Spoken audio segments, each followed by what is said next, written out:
अंधविश्वास और बाबाओं के पाखंड से बचना चाहिए।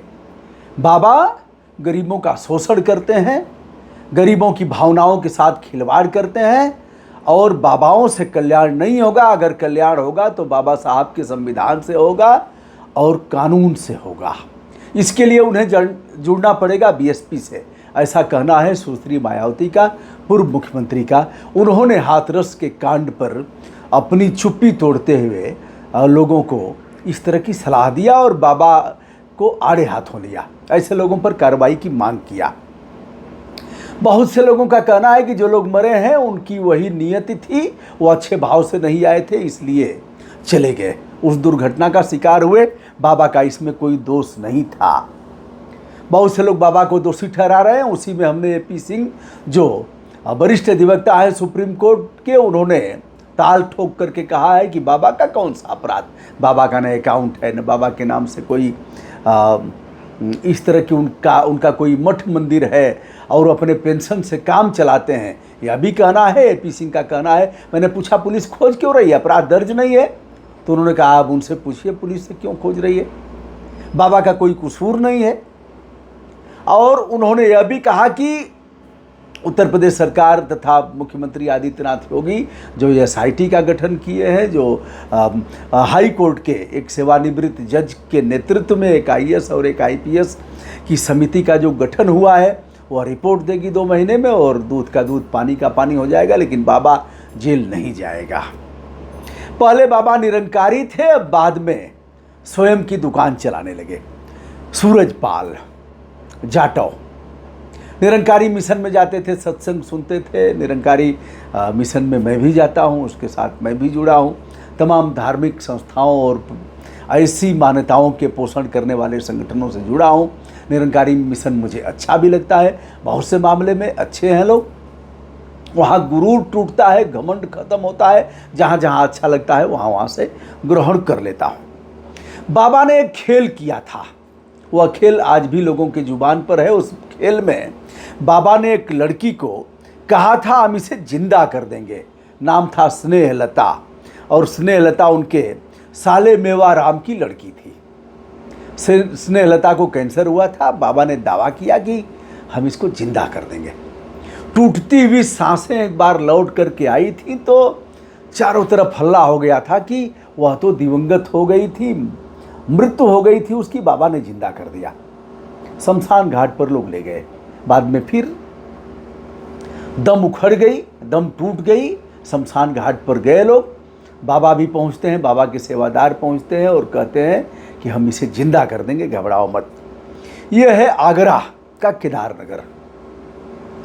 वर्ष 2000 की घटना है। केदारनगर शमशान घाट पर लोगों की भीड़ उमड़ना शुरू होती है। बाबा झाड़ फूंक करते हैं, बाबा की जय जयकार के नारे लगाए जाते हैं।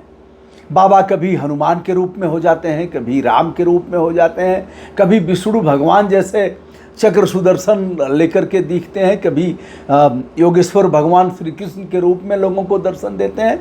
यह मान्यता है। मायावती जी ने जो कहा है उससे आप किस हद तक सहमत हैं बताइएगा। उन्होंने अंधविश्वास, पाखंड और ऐसे लोगों के धोखाधड़ी से बचने की सलाह दिया है। बाबा कभी कभी हनुमान और गणेश जी के रूप में भी दिखने लगते हैं। तो बाबा ने उस लड़की स्नेहलता को जिलाने के लिए 48 घंटे प्रयास किया। अब और भी जो लाशें आई थी वो लोग भी दाह संस्कार करना बंद कर दिए कि अगर यह लड़की जिंदा हो जाएगी तो हम लोग भी बाबा का पैर पकड़ लेंगे और बाबा का चमत्कार हमारे मुर्दे में भी प्राण फूंकेगा और वो लोग हमारे मुर्दे जिंदा हो जाएंगे। अंततः किसी ने फ़ोन किया, फिर पुलिस आती है, पुलिस पर भी पथराव होता है। बाबा का जो आभा मंडल है, उस आभा मंडल को सुरक्षित और संरक्षित करने के लिए पुलिस कैसे आई, उसको कैसे बाबा से जुबान कैसे लड़ाएंगे, हिम्मत कैसे हुई हमारे बाबा से। बाबा के जो भक्त हैं वह तो किसी भी हद तक जाएंगे, जान देने के लिए तैयार हैं, चाहे जिस बाबा के भी हों। पुलिस से लड़ जाती है, पथराव होती है, अंत में बाबा को पुलिस ले जाती है थाने। अब सबसे बड़ा तो मामला यह है कि बाबा जिसको जिंदा करने के लिए 48 घंटे से झाड़ फूंक कर रहा था, तंत्र मंत्र का प्रयोग कर रहा था, चमत्कार पैदा कर रहा था उसका पीएम तो होना अनिवार्य है।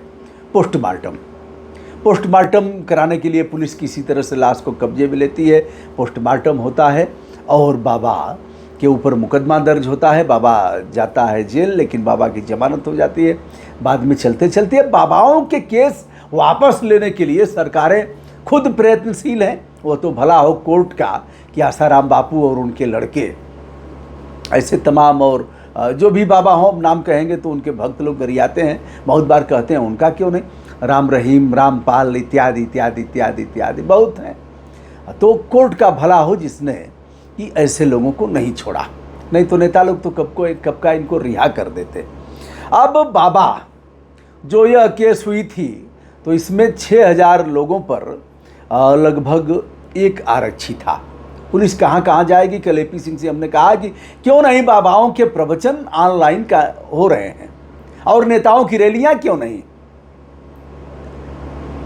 तो उन्होंने कहा यह बात तो आपने ठीक कहा, हम इसे सुप्रीम कोर्ट में भी उठाएंगे। उन्होंने ऐसे कहा कि इसके लिए मैं आपका प्रणाम करता हूं, आपको धन्यवाद देता हूं, हमें नई चीज़ मिल गई है और इसको मैं, वह जो कमेटी बनी है न्यायिक कमेटी जो जांच कर रही है, उसमें भी मैं इसको रखूंगा। अब भैया बाबा मुराद पूरी करते हैं, कोख हरी भरी हो जाती है, कोढ़ जैसे रोग दूर हो जाते हैं। उनके हैंडपंप का, आश्रम का पानी ले जाने के बाद वो अगर छिड़क दिया जाए, उसमें स्नान किया जाए तो कोढ़ जैसी बीमारी दूर हो जाएगी। कैंसर से लेकर के लीवर और हार्ट, तमाम तरह की डायबिटीज़, सारी बीमारियों का इलाज बाबा के पास है। बाबा तेरे चरणों की एक धूल भी मिल जाए, तो उस धूल को सर माथे पर लगाने के लिए इतनी जाने गई।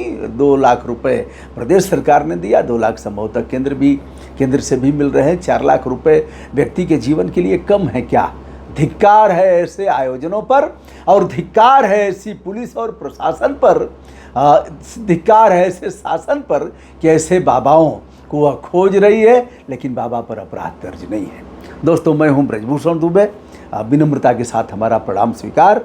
आपके कमेंट आदरपूर्वक आमंत्रित किए जाते हैं, इस पर आप अपना पक्ष रखें। बहुत बहुत धन्यवाद।